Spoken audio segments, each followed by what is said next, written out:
San Simeón o Simón el Estilita. La vida y la conducta de San Simeón llamaron la atención no sólo de todo el Imperio romano, sino también de los pueblos bárbaros, que le tenían en gran admiración. Los emperadores romanos se encomendaban a sus oraciones y le consultaban sobre asuntos de importancia. Sin embargo, debe reconocerse que se trata de un santo más admirable que ejemplar.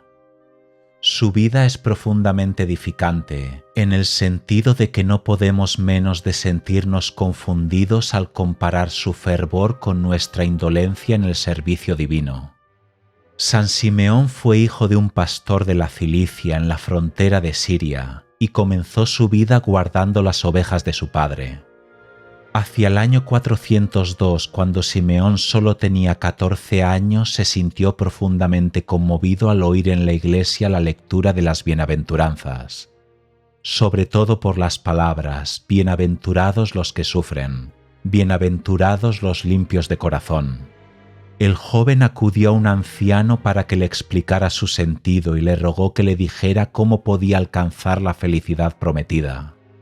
El anciano le respondió que el texto sagrado proponía como camino a la felicidad la oración, la vigilia, el ayuno, la humillación y la paciencia en las persecuciones, y que la vida de soledad era la mejor manera de practicar la virtud. Simeón se retiró a cierta distancia y rogó a aquel que quiere la salvación de todos los hombres que le guiara en la búsqueda de la felicidad y de la perfección. Después de orar largamente se quedó dormido y tuvo un sueño, como él mismo lo refirió más tarde repetidas veces. Se vio a sí mismo cavando los cimientos de una casa. Las 4 veces que interrumpió su trabajo para tomar aliento, oyó una voz que le ordenaba seguir excavando. Finalmente recibió la orden de cesar, porque el foso era ya tan profundo que podía abrigar los cimientos de un edificio de la forma y el tamaño que él escogiera. Como comenta Teodoreto, los hechos verificaron la predicción, ya que los actos de ese hombre estaban tan por encima de la naturaleza que los cimientos debían ser muy profundos para soportar peso tan enorme. Al despertar, Simeón se dirigió a un monasterio de las proximidades, cuyo abad se llamaba Timoteo, y se detuvo a las puertas durante varios días sin comer ni beber, suplicando que le admitieran como el último de los sirvientes. Su petición fue bien acogida y por fin se le recibió por un plazo de 4 meses. Ese tiempo le bastó para aprender de memoria el Salterio. Este contacto con el texto sagrado iba a alimentar su alma durante el resto de su vida. Aunque era muy joven, practicaba toda clase de austeridades, y su humildad y caridad le ganaron el aprecio de los monjes. Al cabo de 2 años pasó al monasterio de Heliodoro, el cual había vivido 62 años en dicha comunidad, tan absolutamente alejado del mundo que lo ignoraba por completo, según nos cuenta Teodoreto, quien le conoció personalmente. Simeón intensificó ahí sus mortificaciones. Considerando que la tosca cuerda del pozo, tejida con hojas de palma, constituía un excelente instrumento de mortificación, se desnudó, la ató con fuerza alrededor de su cuerpo y se vistió enseguida.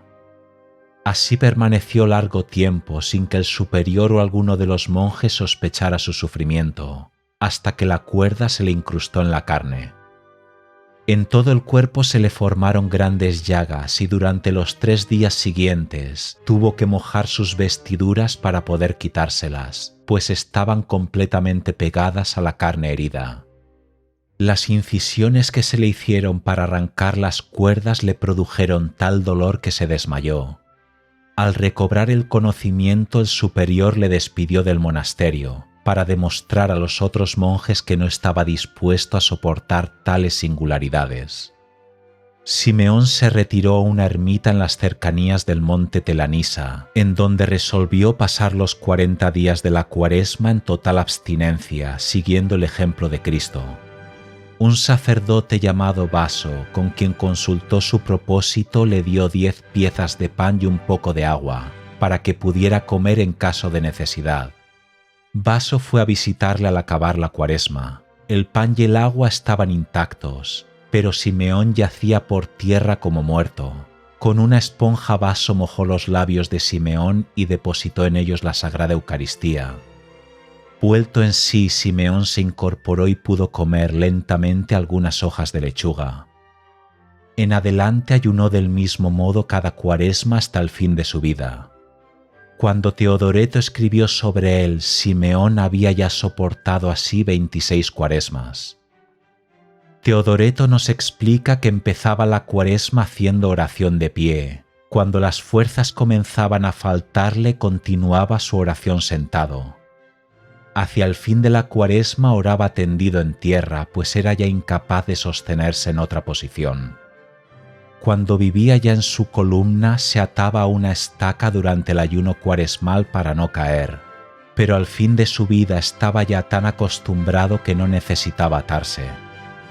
Algunos atribuyen su resistencia a una recia complexión que le había permitido habituarse a tan extraordinario ayuno.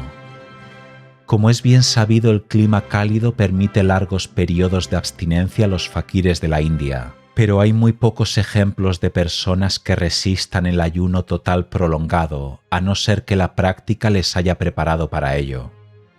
Habiendo pasado 3 años en la ermita, Simeón se fue a vivir a la cumbre del monte, donde se construyó una especie de cabaña sin techo para estar a la intemperie. Como símbolo de su resolución de proseguir en ese género de vida, encadenó su pie derecho a una roca. Melecio, vicario del patriarca de Antioquía, le aseguró que si su decisión era realmente firme, con la gracia de Dios podría vivir en su retiro sin salir jamás de él. Al oír esto, el santo mandó llamar a un herrero para que soldara definitivamente sus cadenas, pero los visitantes comenzaron a frecuentarlo y la soledad que su alma deseaba se veía constantemente interrumpida por las multitudes que acudían a recibir su bendición que sanaba a los enfermos. Algunos no se daban por satisfechos hasta tocar con sus propias manos al santo. Para huir de estas causas de distracción, Simeón ideó un nuevo género de vida sin precedentes. El año 423 se construyó una columna de unos 3 metros de altura y sobre ella vivió durante 4 años. En otra de 6 metros vivió 3 años. En una tercera de 12 metros vivió 10 años. Los últimos 20 años de su vida los pasó en una columna de 20 metros que le construyó el pueblo. En total pasó 37 años en las 4 columnas. Por ello recibió el nombre de estilita, pues la palabra griega estilo significa columna. Al principio todos criticaron esta forma de vida como una singularidad. Para probar su humildad, los obispos y abades de los alrededores le dieron la orden de renunciar a tal extravagancia. El santo se mostró inmediatamente dispuesto a obedecer. Pero el mensajero le dijo que puesto que se había mostrado obediente, los obispos y abades le autorizaban a seguir su vocación. Su columna no pasaba de tener unos 2 metros de superficie, lo cual le permitía apenas acostarse. Por lo demás carecía de todo asiento. Solo se recostaba para tomar un poco de descanso. El resto del tiempo lo pasaba encorvado en oración. Un visitante contó en una ocasión 1244 reverencias profundas. 2 veces al día el santo hacía exhortaciones al pueblo. Se vestía de pieles de animales y jamás permitió que una mujer penetrara en el espacio cerrado en el que se levantaba su columna. Su discípulo Antonio nos cuenta que el santo oró muy especialmente por su madre a la muerte de ésta. Dios se complace algunas veces en conducir a ciertas almas por caminos extraños, donde otras solo encontrarían peligros de ilusiones y de vanidad. Sin embargo, hay que hacer notar que la santidad de dichas almas no consiste ni en sus acciones extraordinarias ni en sus milagros, sino en la perfección de su caridad, de su paciencia y de su humildad. Y estas virtudes brillaron esplendorosamente en la vida de San Simeón. exhortaba ardientemente al pueblo a corregirse de su inveterada costumbre de blasfemar, a practicar la justicia, a desterrar la usura, a la seriedad en la piedad y a orar por la salvación de las almas.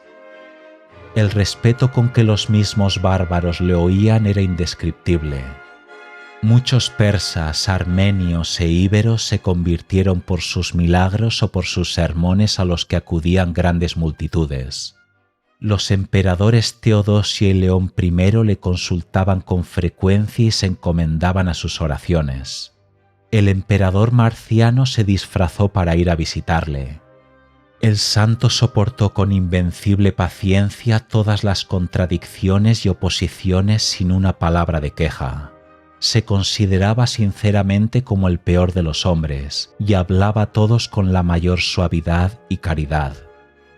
El patriarca de Antioquía, Domno, y otros sacerdotes le llevaban la comunión a su columna. El miércoles 2 de septiembre del año 459, o tal vez el viernes 24 de julio del mismo año, según otra fuente, el santo entregó su alma a Dios a los 69 años de edad, en la posición en que acostumbraba orar. Su cuerpo fue trasladado 2 días después a Antioquía, donde lo esperaban los obispos y todo el pueblo. Evagrio, Antonio y Cosme relatan muchos milagros obrados en tal ocasión.